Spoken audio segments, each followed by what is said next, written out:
I was not expecting that at all. Life happens. Right. And we're not in control. It's never about the addiction. It's about we have lost connection. If I just have these great jobs, if I have all this money, then I'll be happy. They're not living their lives how I think they should. How may I serve? Or another way to say that is, what's up? Today we have the pleasure of having Brandy Lueders from The Grateful Chef here. Brandy, this is your 6-year anniversary. Yes, it is. Having The Grateful Chef alive, well, serving so many people. I call it offerings of love, only because it is. I know that our family has benefited so deeply. So, The Grateful Chef, how did you get here? How did I get here? My story starts from a pretty young age, and that is just being around food. And at the time, I didn't know that that would bring me here, but as you'll hear here in a second, I'll kind of tell you a little bit more. But yes, just growing up, so I grew up on a farm in northern Iowa. My parents still live on the same farm that I grew up on, and happened to be around my grandma a lot. And we're just in general, I have a very close family. Family is number one. That's where we're together a lot. And so being around my grandma from such a young age, my earliest memories probably are of her cooking these grand but yet very simple breakfasts where we would all end up at her house in the morning and have our orange juice in the little glasses and the fried eggs and the fried bologna or whatever, you know, the smell of the grease and the, you know, it's just, I mean, I can just remember it like it was yesterday, but it's those, you know, those rituals that I remember being around food. And so my grandma also was really big into cooking at holidays, and we would all gather at her house, and she did something that, and I've never made this, but she always used to make duck. So instead of everyone else gathering for the ham and the turkey, my grandma would cook a duck. So she had her local people around us where she would go and pick out the duck that she would roast and make for the meals. And I just have, you know, all these memories of her in her apron at the stove, kind of peeking over her shoulder and, you know, seeing what she had going on that just felt really wholesome and good to me. Like there was something about that I really liked. And on top of the cooking for the holidays, like I said, my parents are farmers, and so the feeding of the people as they're in the fields is a big deal. And so when my grandma was alive, that was her job. She would be in her home and she would make meals for the people in the field, and she would package it all up in little containers, wrap tin foil around it. I mean, thinking back, she had more tin foil than I've ever seen before, but she reused it. She didn't let it go to waste. She saved it and used it next time. But she had these, everybody had their name on their lunch boxes, and, you know, she would package these casseroles, you know, so it was hot, wholesome, home-cooked food, and like salads and even dessert. She made dessert and you know, a drink of choice, and she'd pack these lunch boxes, and a lot of times I'd either be around when she was doing it or maybe ride with to deliver, you know, the food to the field. And so I just have all these early memories. That's where my earliest memories of food come from, is being around it in that capacity. Wow. How many field workers? There was, my father farms with his brother, and then as they got a little bit older, my cousin and my brother, and then the women farm too, so my mom and my aunt. So there's a good handful. She was probably cooking for, you know, 4 or 5 people. Right. Yeah. Wow. Yeah. And so it was always a treat. I do remember, like, if they brought the lunchbox home at the end of the day, we would always be opening it to see maybe they didn't eat everything and hoping that they didn't, so we could have some of grandma's. And I love my grandma. She used to just throw salad stuff.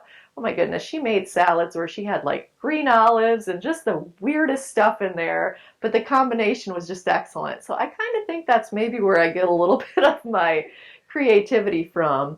So then I got into high school and just really gravitated towards the home ec classes and got to know my teacher really well there and became really close with her and just explored cooking more in school. And then she's the one who suggested the DMACC Culinary Arts program to me. So I lived in northern Iowa and literally at that point had probably only been down here a handful of times because we just didn't come to Des Moines for anything. Wow. So I didn't really know the area or anything like that, but she just suggested DMACC. And my mom and I came down here and did a tour of the culinary arts program and said, yeah, sign me up. I'll do it. And so I moved down here into the dorms, and it was really scary at first, moving away from home for the first time. And I just did it and went through the program and had a great time and made wonderful friends. And after I graduated from the DMACC program, I did go on the trip they offer to France. They offer a trip where you go and with a group, you go for the first week all together and explore, and then you get separated and you're put with a French chef for the next week. Wow. So I did, that was my first trip to Europe actually, when I was 19, I believe. Wow. Yeah, so that was pretty exciting. How was that experience with a French chef for you? Actually, of all the people who went, the students, I did have a great experience. It wasn't necessarily what I was thinking it would be, Right. because this man, for whatever reason, wasn't too keen on letting me do too much in his kitchen. So while I really went there and was supposed to be working the whole time, instead what my trip ended up being was his wife, who spoke fluent English, took me around. I got extra sightseeing. I didn't really work in the kitchen that much. Okay. I don't think Got he's it. part of their program anymore. But I mean, I had an excellent time. It just wasn't the way it was set up to be. But that's okay. I'm all right. It all worked out just fine. Absolutely. So when I came back from that trip, I decided that I wanted to explore, since I'd only lived in Iowa, and live somewhere else. So that's when I decided to move out to Portland, Oregon. Just kind of literally got the map out and picked. How did you pick Portland? You know, I don't know. Didn't know a single person there. This is how I make decisions in life, though. I really go with the gut, the first instinct, Right. and for whatever reason, just was like, oh, let's check that out. Okay. I know. And so went out there, flew out there, and within a couple days found a job and an apartment, came back to Iowa, packed up all of our stuff, and drove out there and lived for almost 3 years and worked in 3 different restaurants out there. They were all Italian restaurants. Got some wonderful hands-on, worked with ingredients, in the Northwest that we don't have here, and just learned so much. It was beautiful. It was a wonderful time of my life. And then when we decided to move back to the Midwest, actually moved to St. Paul, Minnesota. Couldn't quite make the trip down to Des Moines again, had to explore a little bit more. Right. So when I moved to St. Paul, that was when I said, looking for a job, I kind of wanted a change of pace since I had done the restaurant cooking, and saw an ad in the paper for a food service company and thought, what is this? It says Monday through Friday. I've never had that before. Right. I'm going to try that on.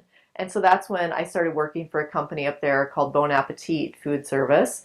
And that was my first experience into cooking in a massive quantity scale. Wow. And did that while I lived up there. And it was a whole new experience for several reasons.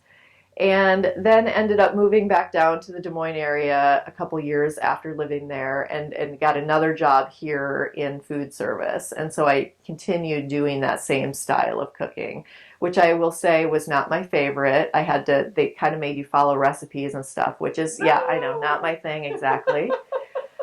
But I did it anyway, and I learned so much from doing that. And then I decided to stay at home when I had my first child around this time. So I had my first child, was a stay-at-home mom, and doing the stay-at-home mom thing.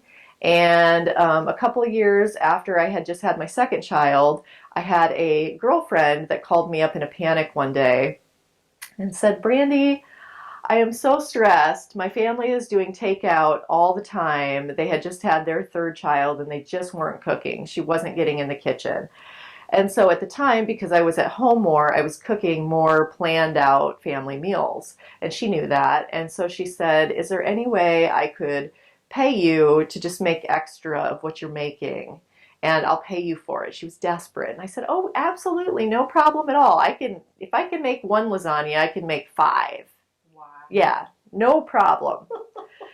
And so I said yes. And then that's when she said, I have a neighbor who would be interested. Could you do it for her as well? And I was like, yeah, absolutely. No problem at all. And thus, 6 years ago, on Memorial Day, started The Grateful Chef. Very small, very small. And it just honestly has been people telling people. And I kind of was like, okay, I could cook for a handful of families each week. And that just kind of over time, obviously morphed quite a bit. And it all worked out so well. In the process of doing this, I ended up going through a divorce with my then husband. So now I have my 2 boys. And in this major life transition, which would have otherwise, and it was, scary in its own ways, but going from stay-at-home mom when you feel like you don't have a source of income to starting this ended up being that's what I did. And so I had my 2 little boys and I did the cooking and it sustained me, and nurtured me. And so I did that and the business has just grown over time. And now we've been in a commercial kitchen for, I want to say 3 or 4 years. Before that, I was doing on a much smaller scale from my home, Right. Where people would come to my house with my little boys running around, probably half naked or in their diapers. I mean, I think back to those times and wonder how I did it. And then it was just me. For several years, it's just me. And just up until the last couple when we've brought some people on, and now it's myself and, let me see, 3 others. There's 4 of us. And my partner, John, is full-time with us. And we make meals now out of the Wallace house in Sherman Hill and cook for, hundreds of families. Wow. And it's a full-time thing. And it's just, to just go with that passion and to just allow it to be and just to roll with the changes without forcing, which is key. Absolutely. I'm not, everything has just so naturally evolved and kind of moved us to the next level as needed to be and the timing of it. I just am so blessed. Being in the kitchen each week is my favorite thing to do. It's my favorite thing to do. And the families that you serve and the love that you infuse into the process of cooking and the clean ingredients that are so wholesome and nurturing to the body. It's a beautiful gift that you share. Yeah, thank you. I bet you also love the feedback that you get from people. So not only preparing the food, but also sharing it with them and here they're taking it. Right. Feed and nurture and love on their families. Right. Yeah, our customers are so wonderful. I mean, it's just shown me the goodness in people. The people we cook for are so grateful. I mean, Wednesdays when we pass out the food is honestly my favorite day of the week because here we've put all this work into making and packaging, and now we get to, actually give it out to these families and make that face-to-face contact that I think is just, it wouldn't be the same if it was another way. I love getting to know people. Some of our best friends have come out of doing this. And yeah, our customers are so beautiful and so grateful. And I mean, have brought me to tears several times. Wow. Just because it's such a wonderful synergy that we have going on. Wow. So yeah, they're grateful and I'm grateful. It's all such a good thing. How perfect is that? And you truly are the grateful chef. Truly, yeah. You demonstrate that in the way you live your life. And the way the entire process is really extraordinary. Yeah. Life having its way with you, and here you are. And here I am. 6 years later. And still just going with the flow. I mean, I don't know what's going to happen next, Wow. I'm sure there will be some Any insight changes. or desires to change, or is there? I don't have any. I love the format in which we do it now with the people coming to pick up the food, because I think there's a real need for that, and I really do enjoy it. And at the same time, sometimes I have an inkling to expand, and I would love to open up, a storefront or a little shop where people can come in, because my thing is we have to be selective in the items that we can make, taking into consideration that not everything is good the next day, or do you know what I mean by the way it's packaged and such. But there's so many other things inside of me that I would love to share with the masses that would be something more if they were to come into a deli format or a restaurant. I'm not sure exactly, but just I definitely could have visions of some of this food along with a juice bar and homemade kombucha, and I mean just a funky little fun shop where people would gather. No. I could see that. The gathering, the communion of having this brought together. Yeah. Is beautiful. But we'll see. Time will tell. It's evolved as it should, and it will continue to do so. So I'm not worried about it at all. That's beautiful. Such a relief. Yeah, exactly. That's awesome. Yeah. Is there anything else you want to share about Grateful Chef and how it's touched other people, your lives, your family's life? I just think it's such a gift. I remember a time back when I was a stay-at-home mom, and I knew eventually I would be going back to work, and I knew the food service thing it wasn't as it served its purpose. Obviously, I know that now what the purpose was. It wasn't my thing, and so I was really scared or nervous to know what would it be that I would do. And I just didn't have anything, at all calling my name. And then this all happened, and it just really getting in touch with your feelings and letting that just kind of lead the way, listening and following it by action. And so I guess I'm so grateful for that. And I would definitely encourage anyone else who's in a similar place in their life to just allow themselves to feel into those urges and just see where it takes them. What a beautiful inspiration. Oh, thank you, Rita. It looks really good on you, too. Oh, thank you.